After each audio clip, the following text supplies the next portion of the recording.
Hello and welcome to the channel.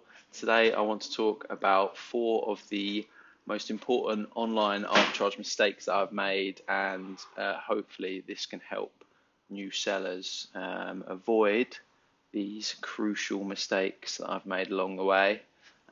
Four of many, by the way. I am still finding my feet in this business. I've started it in January this year, but I am relatively profitable. So hopefully my words will be slightly helpful in terms of avoiding these issues. So without further ado, slide number one. Oh, I haven't put this, floated it on the top, have I? Float on top. There you go. Sorry about that. So slide number one is buying mismatches. It's easier said than done. What I have done in the past, as an example on this slide, is that I bought 16 of a product for £12.79 that I thought going to sell for £30 on Amazon, and it looked like it was flying off the shelves. It was this medicinal menopausal supplement. I was buying it from Superdrug, and I thought, yes, I am quids in here, big profit margin. Turns out that the Superdrug product was the 30 capsule version, and the Amazon product was the 90 capsule version. So if you're using some of these softwares like I am, I use FBA Wizard.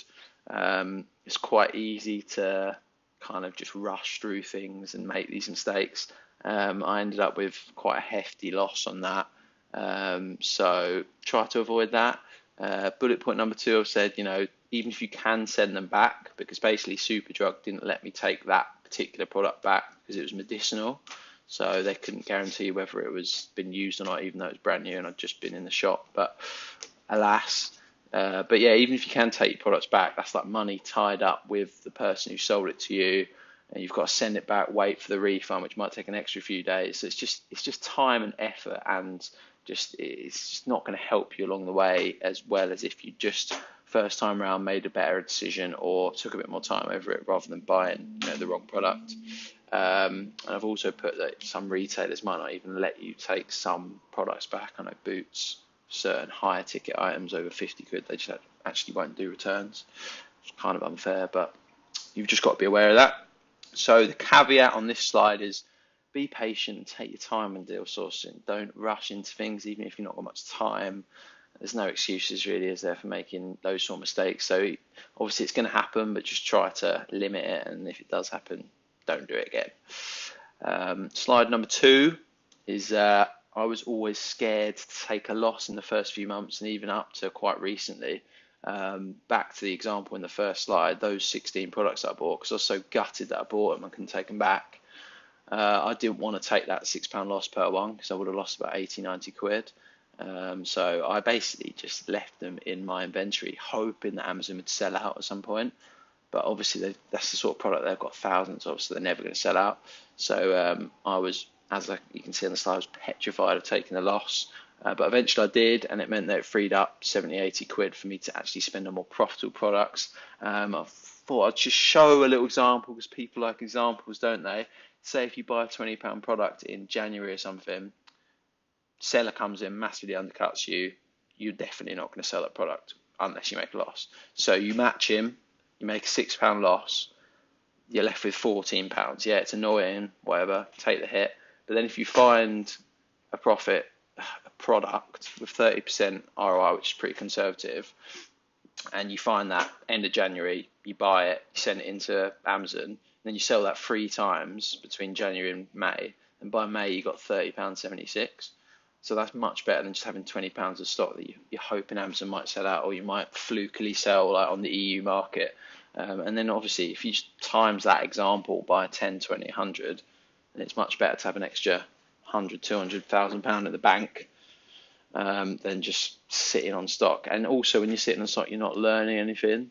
So if you take the loss and then you're buying more products, you're learning more about the category you're selling in, you're learning more about this and that, the business in general. So overall, just keep your products moving, keep your inventory moving, even if sometimes you've got to take a small loss.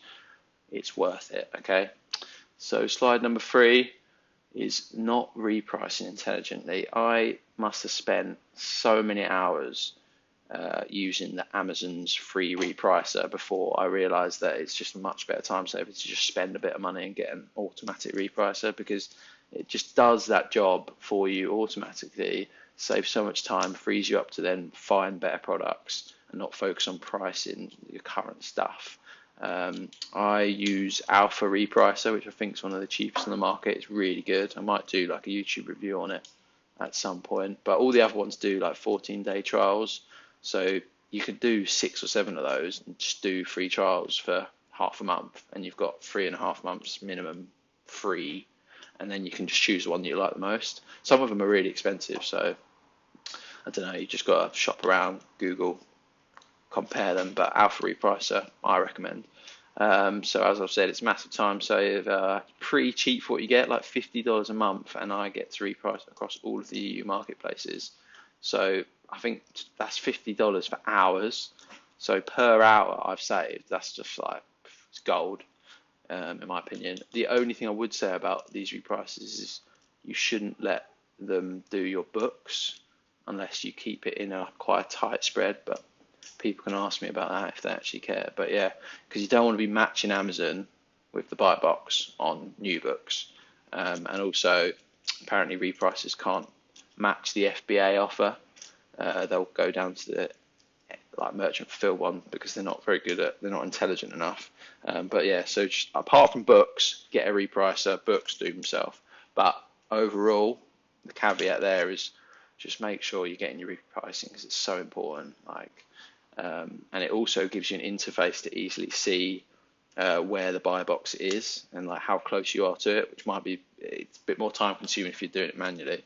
So I'd say as soon as you got about 100, 120 items plus, get yourself a repricer, because that's just value add.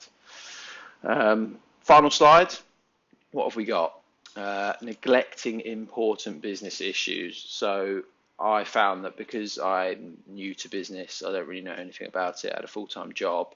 I was just spending so much time on certain things and maybe neglecting other ones. So the key ones here is I wasn't really sorting out returns and refunds, which meant that I was leaving money tied up, as I've said previously in the video. But it also meant that sometimes I'd go a month without sending a product back, and then I might actually miss the 30 days. So then I've basically wasted money. I'll take a loss on that product. It's just being lazy. I think you just need to come up with a schedule where you sort out your returns, just like block out time, like Saturday morning or something, get it done, or just do it as soon as you get it, because you don't want to let those pile up, because that's just money you're leaving on the table. Another way you're leaving money on the table is not monitoring slow stock. I kind of said it in the previous slides, but it's because it's so important. You want to just keep up to date with all of your stock. And if there's something that it's like a seller's moved in and undercut you, and you like leave it for a few months and forget about it, that's not the way to run a business, is it? So because you're never going to sell that unless you address it. So yeah, take the smaller margin, take the loss, get out of that trade, go in for another product. So make sure you're monitoring your slow moving stock. That's another thing you need to block out time for. I'd say every week, if not every fortnight, spend a few hours looking at all your stock where you're not making the buy box, and just get that sorted. Another major thing I've neglected is customer feedback. I know there's third-party software that kind of sends emails out for you regularly to people who've bought your stuff. You need to be doing that.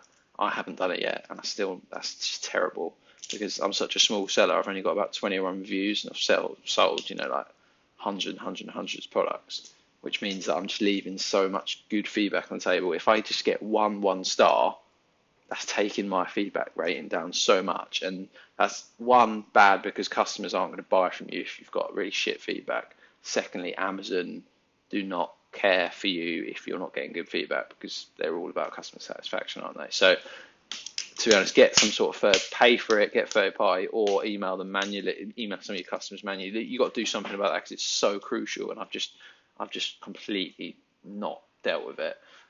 So that's my bad, and make sure you don't make the same mistake. And then points 4 and 5 are more about kind of growing and scaling my business. I feel like I've spent too much time maybe treading water or fighting fires, whereas I should spend maybe a bit less time fighting a fire and focusing on how I can grow my business, get to where I want to be successful. And these 2 points, researching kind of eBay drop shipping opportunities, that's key, because I've got an eBay store where I've built myself up so I can sell lots of products now. I can sell about 1,100 products or something, and 32K's worth of stock, and I'm just not utilizing that. I'm only making a few £100 profit on eBay, which compared to Amazon, I'm making a lot more than that. So if I can kind of bring eBay up a bit more, then I could probably quit my job much sooner. But I've just neglected eBay, even though it is such a powerful channel, and you kind of don't want to dismiss it, just because it's got its own challenges, its own pros and cons, doesn't it? And then point number 5 is eBay and Amazon related. Really, it's just if you can find more wholesalers who've got really good prices on products, then it's so scalable for your business. It's better than going down to Boots and Superdrug for your products, isn't it? Because with wholesalers, you can buy more, you can usually get them a better price if you haggle them down. So I've kind of neglected finding wholesalers, doing applications, building relationships with them. I've got a few, not nearly enough. I need to be getting on that, and that's huge. All of those points are really key. Make sure you're kind of allocating time for all of those, because they will lead to a successful Amazon and eBay online arbitrage and wholesale business. So thanks very much for watching. I hope you've gleaned some sort of knowledge there, some sort of hints and tips, and I will catch you in the next one. Peace.